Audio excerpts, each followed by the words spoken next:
amigo ouvinte, tudo bem com você?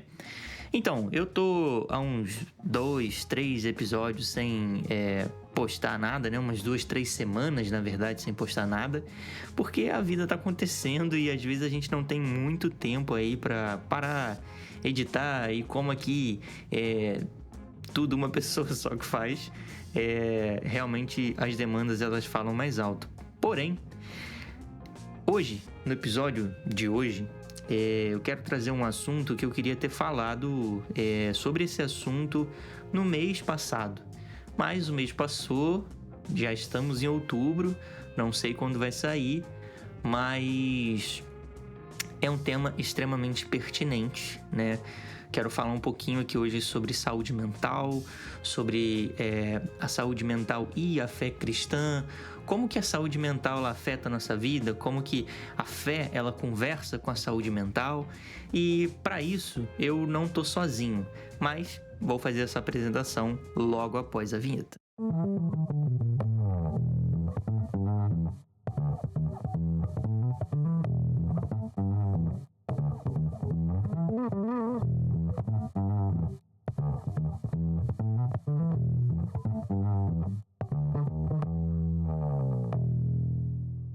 Muito bem, meus amigos. É o seguinte, cara, saúde mental é um tema que tá meio que na moda, né? Parece que tá na moda, mas ao mesmo tempo não tá na moda, porque não é sobre estar na moda ou não, é sobre a relevância desse assunto de maneira geral.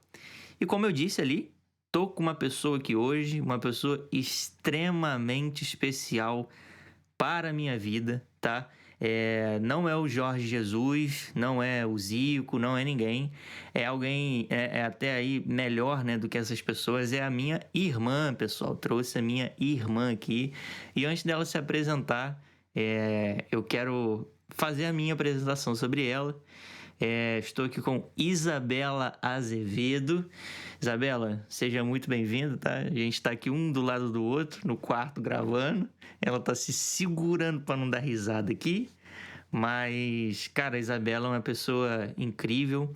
Ela tem crescido aí em graça, em conhecimento do Senhor, em maturidade como ser humano, né? Como pessoa. Ela é uma pessoa que, se você for conhecer, tu vai ver que ela é um pouquinho tímida.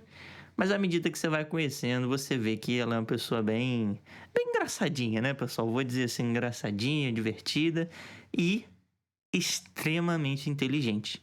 E a Isa vai falar um pouquinho hoje pra gente sobre esse assunto, mas antes eu vou calar minha boca e vou deixar ela se apresentar. Oi, pessoal. Primeiramente, é um prazer estar aqui. Como meu irmão já disse, eu sou Isabela Azevedo, mas podem me chamar de Isa. Como provavelmente vocês já me conhecem por esse apelido. Eu sou estudante de psicologia. Tô nessa jornada aí há 2 anos já, então eu tenho um contato, né, com esse tipo de assunto de saúde mental há um tempinho, estudo bastante sobre isso. É uma área que eu gosto muito e vai ser um prazer falar sobre isso com vocês aqui hoje. Uma querida, né, gente? Queridíssima ela, muito querida. Bom, mas sem mais delongas, eu quero trazer um ponto aqui já pra Isa poder começar a falar pra gente um pouquinho sobre isso. E hoje é um episódio sério, é um episódio relevante.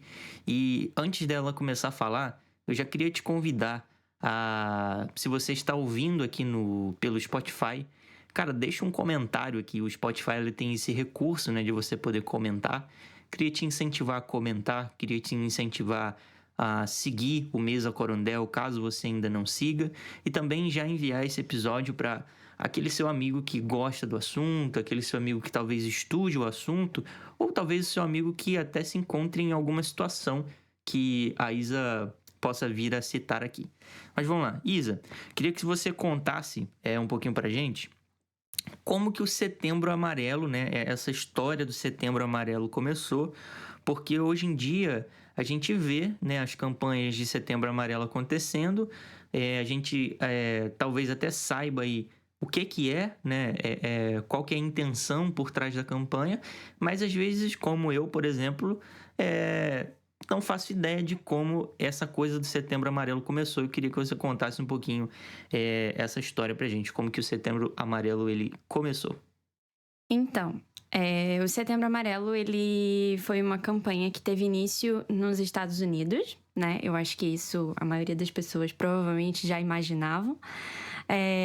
Começou a partir de, infelizmente, uma situação de suicídio de um jovem de 17 anos chamado Mike. Em 1994, ele restaurou um carro, um Mustang 68. Eu não tenho muita referência de carro, mas eu sei que era esse carro. Restaurou porque ele gostava muito de automóveis e aí ele acabou pintando esse veículo de amarelo. Só que o que aconteceu foi que o jovem ele sofria de algumas questões psicológicas. A família e os amigos não conseguiram identificar isso durante o convívio e, infelizmente, calhou dele tirar sua própria vida. E aí, no dia do velório, foi feita uma cesta com alguns cartões decorados com fitas amarelas, e dentro desses cartões tinham escritos mensagens como se você precisar, peça ajuda, sabe? Mensagens motivacionais para pessoas que estivessem em situações de vulnerabilidade psicológica, sofrendo algum tipo de transtorno mental, alguma questão assim, pudesse realmente buscar ajuda para que isso não culminasse na destruição da própria vida, né? Como aconteceu com o Mike. Então, fizeram ali esse cesto com esses cartões e distribuíram durante a cerimônia do velório. E aí, a consequência disso foi que isso gerou um grande movimento, né? Assim, gerou um grande impacto a partir dessa história. E aí, o amarelo, né? O laço amarelo, ele foi escolhido como símbolo da luta contra o suicídio. Só que isso foi no contexto internacional, né? No contexto ali norte-americano. E isso chegou no Brasil em 2015. Então, tem aí quase 10 anos de história. O Setembro Amarelo no Brasil ele foi incentivado pelo CVV, que é talvez o maior órgão que a gente escuta falar durante o mês de setembro, né? Quando a gente vê essas campanhas de conscientização contra o suicídio, né? Da prevenção ao suicídio. Geralmente a gente ouve falar do CVV, que é o Centro de Valorização à Vida, mas o CVV não fez essa campanha acontecer sozinho, né? Ele precisou ali do apoio do Conselho Federal de Medicina e também da Associação Brasileira de Psiquiatria. Então, a campanha foi expandida aqui para o contexto nacional no Brasil em 2015. No mês de setembro todo, a gente, então, traz essa conscientização da prevenção ao suicídio. E, especificamente, no dia 10 de setembro, a gente tem o dia específico, né, da prevenção ao suicídio. Então, o dia 10 de setembro é o dia oficial do mês que a gente traz essa maior notoriedade para o assunto. Mas, Gabriel, trazendo aqui uma curiosidade, que eu sei que você gosta, e talvez os ouvintes também gostem, quem talvez esteja mais ambientado nesse lugar de saúde mental e de notícias sobre essa temática, provavelmente viu nos últimos anos, ou até nesse ano principalmente, isso chegou a mim nesse ano, mas isso já tem acontecido há uns 2, 3 anos, que é um movimento contra o fim da campanha do Setembro Amarelo. Por quê? Porque, infelizmente, a campanha do Setembro Amarelo, ela teve uma banalização do tema. Então, muitas vezes você ouve piadas pejorativas em relação ao Setembro Amarelo, tipo, acabou o Setembro Amarelo, pronto, agora eu já posso, entendeu? Ou tipo, acabou o Setembro Amarelo, não precisa mais de falar de saúde mental. Então, infelizmente, teve essa banalização do tema, que é um tema muito delicado. E também houve uma mercantilização do tema. Porque muitas pessoas, principalmente agora na era digital, né? Todo mundo produz conteúdo, essa onda de TikTokers e, enfim, engajamento, o pessoal resolveu trazer o tema do suicídio e da saúde mental como uma forma de engajamento, de produção monetária mesmo, sabe? Então, a ideia do movimento contra o fim do Setembro Amarelo não é especificamente contra a conscientização da prevenção ao suicídio, mas é a extinção, né, desse comportamento de banalização da temática, que é muito delicada e que não pode ser tratada como qualquer coisa. São muitas camadas dentro desse assunto. Uma campanha de quase 10 anos não é desfeita de uma hora para outra, e para isso precisa de uma grande força, né? Então, não sei quais são os próximos passos, não sei o que vai acontecer. Também não vou dizer que concordo totalmente com isso.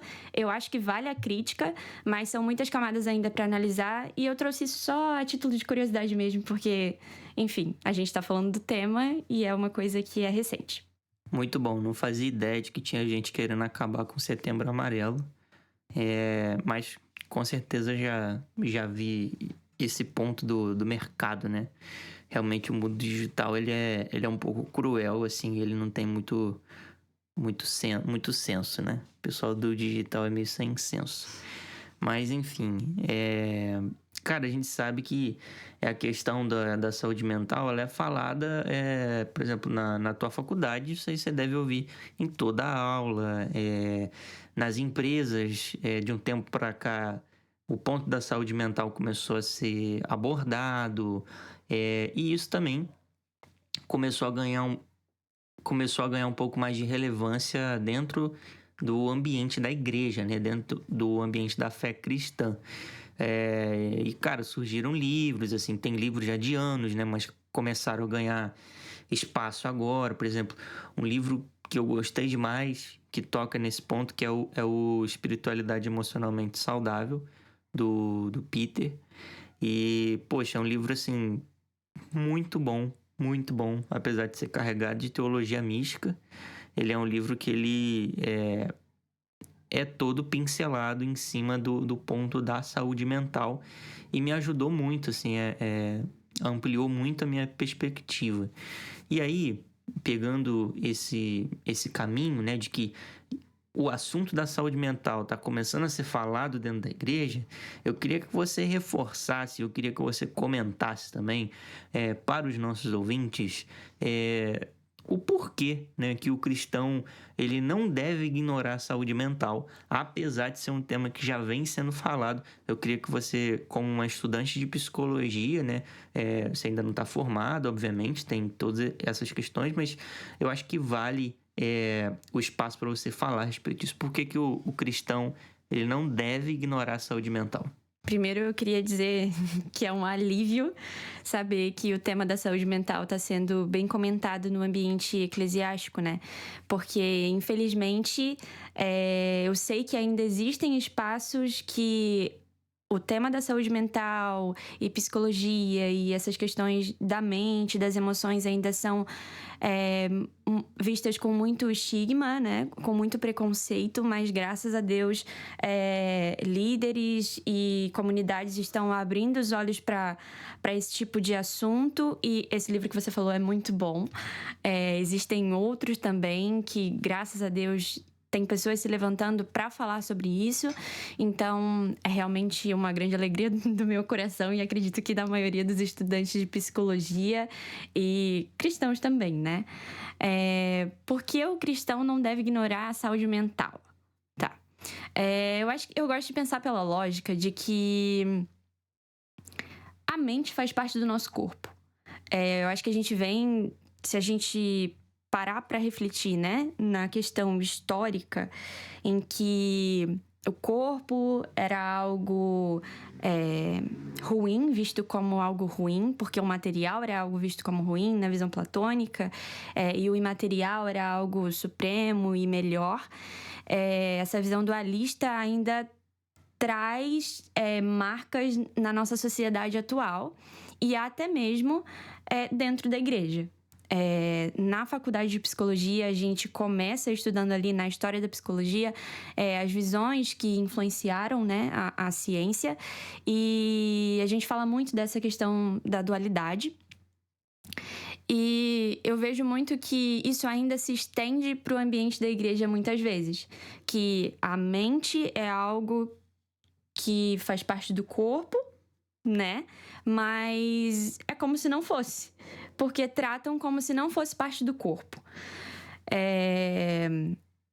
Mas se a gente parar para pensar na forma lógica, se a mente faz parte do nosso corpo, se o nosso cérebro é um órgão, constitui aquilo que o Senhor mesmo criou. Então, o nosso corpo é a criação do Senhor.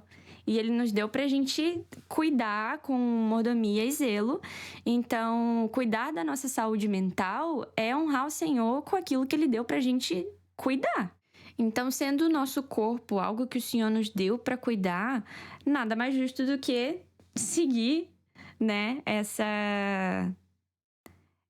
esse mandamento mesmo de cuidado com aquilo que Ele deu pra gente. Eu ouso dizer ainda que talvez o cérebro, a nossa mente, as nossas emoções precisem de uma atenção a mais, sabe? Porque os nossos processos psicológicos, eles governam muitas funções do nosso corpo. Então, muitas funções que o nosso corpo exerce é através do sistema nervoso central. E isso tem uma grande relação ali com a nossa área emocional, né? Com a nossa área psíquica. Então, eu diria que cuidar do corpo é honrar o Senhor com aquilo que Ele nos deu, mas também não quero focar esse cuidado somente a uma parada biológica, sabe? Não queria reduzir esse cuidado e a saúde mental a algo apenas biológico, químico, enfim, porque saúde é muito além disso. Falar de saúde é falar de política, é falar de educação, é falar de espiritualidade, é falar de cultura, é falar de muitos outros aspectos que compõem a nossa vida e a nossa saúde, porque saúde é integral. Então, se nós, como seres humanos, temos diversas áreas na nossa vida, a gente tem que cuidar disso, né? Na psicologia, a gente fala muito que saúde é integral, porque o ser humano é biopsicossocial espiritual. Então, o ser humano tem a parte biológica, psicológica, social e espiritual. Agora, não exatamente agora, mas de um tempo para cá, a espiritualidade tem sido muito falada dentro da psicologia, porque é provável, é realmente comprovável que auxilia no nosso desenvolvimento como ser humano e na nossa vida em sociedade. Então, eu diria que se você tem um problema no coração, você vai ao médico, cardiologista, faz os seus exames, faz a sua consulta, verifica como está o funcionamento daquele órgão, né? E, enfim, cuida daquilo que tem ali para bombear sangue para o seu corpo para fluir as outras funções vitais do seu organismo. Por que o cérebro, a gente não faz a mesma coisa? É claro que tem toda a questão de que a gente não vê, né? Que as questões emocionais são muito subjetivas também. As questões psíquicas envolvem outras camadas, não apenas ali... às vezes não é um exame que você vai fazer que vai comprovar isso e isso. Mas... é uma parte do nosso corpo que a gente tem que ter realmente esse olhar atento. E saúde é imprescindível para o nosso funcionamento total, assim. Não tem como a gente viver normalmente uma sociedade se a gente não cuida das nossas emoções. E digo que não tem como a gente viver né, de forma funcional e de forma adequada até em uma comunidade, num espaço cristão, se a gente não tem as nossas emoções alinhadas, se a gente não tem a nossa saúde mental em constante manutenção. Porque isso influencia em muitos fatores da nossa vida, principalmente no fator espiritual ali, né? No fator comunitário. Então, o cristão não deve ignorar a saúde mental, porque cuidar de saúde mental, cuidar das nossas emoções, dar essa atenção a essa área da nossa vida também glorifica o Senhor. É ser um bom mordomo com aquilo que Ele deu pra gente.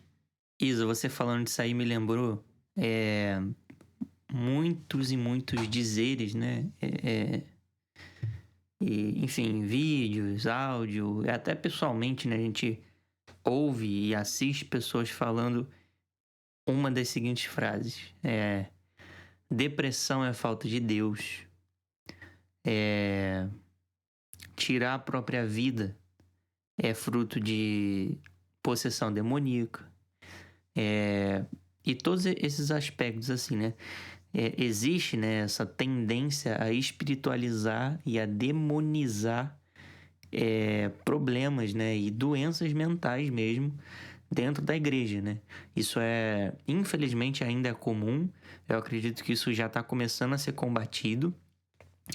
Mas discursos assim, eu acredito que eles mais prejudicam do que eles auxiliam na luta do combate ao suicídio, né?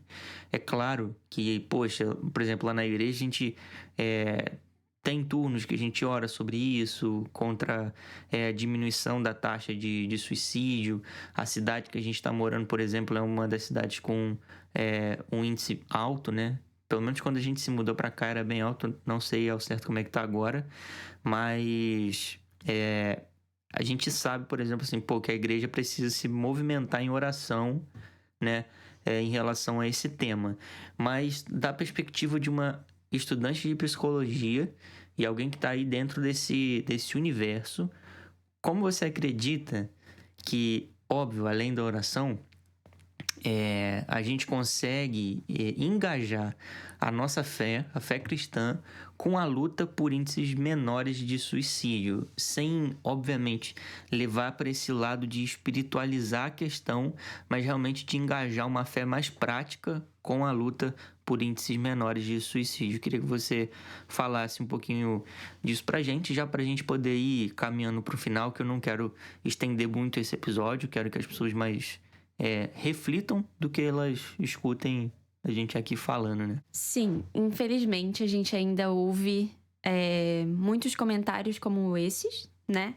Mas eu creio que a gente pode mudar isso aos poucos, né? Trazendo essa perspectiva de fé e saúde mental integrada.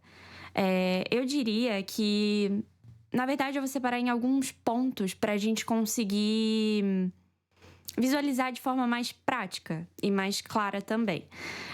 Como a gente pode engajar a fé cristã e a luta por índices menores de suicídio. Primeiro passo, eu diria que é a gente não banalizar o sofrimento.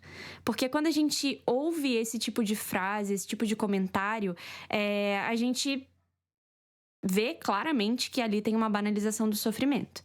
E o sofrimento a gente sabe que é algo intrínseco à vida humana. Não tem como viver sem sofrer, né? Infelizmente, a gente vive num mundo caído, né? Que o sofrimento está presente na nossa realidade, na nossa sociedade. A gente está cercado por questões que trazem isso muito à tona. E os transtornos mentais, eles são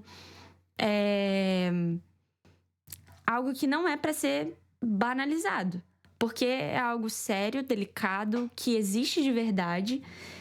A gente tem uma ciência que explica isso, né? A gente tem profissionais que lutam para qualidade de vida e promoção de saúde mental para pessoas que são acometidas por essas condições.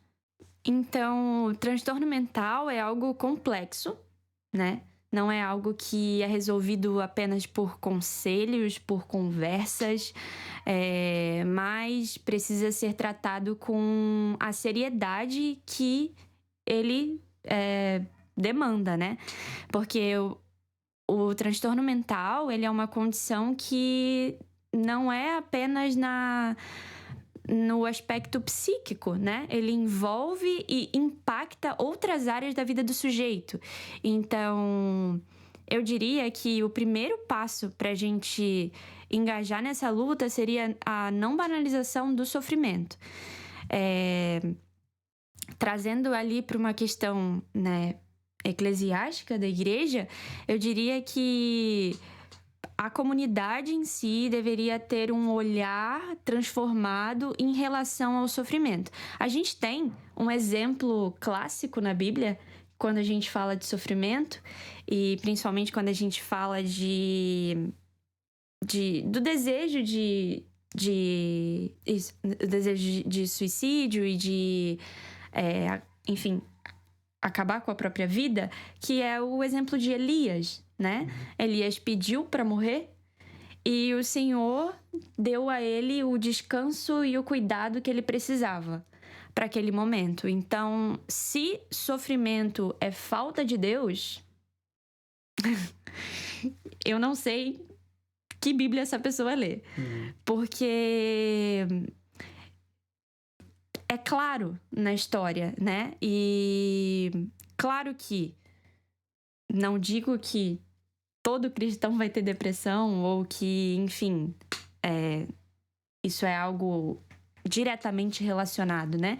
Porque não tem nenhuma relação direta no caso. Mas o primeiro passo, eu diria, para a não banalização do sofrimento. O segundo passo seria aquilo que eu já havia falado na pergunta anterior, que seria a gente romper com essa visão dualista, de que corpo e mente é algo separado, de que saúde é somente algo que a gente pode comprovar com exames, enfim, algo mais químico, biológico ali, porque saúde é algo integral. Então, ter esse olhar integral para o nosso corpo, para a nossa saúde, visto que o nosso corpo o Senhor nos deu para honrar Ele e para ser cuidado, né? O terceiro ponto, eu diria que seria enxergar a comunidade local como um espaço seguro.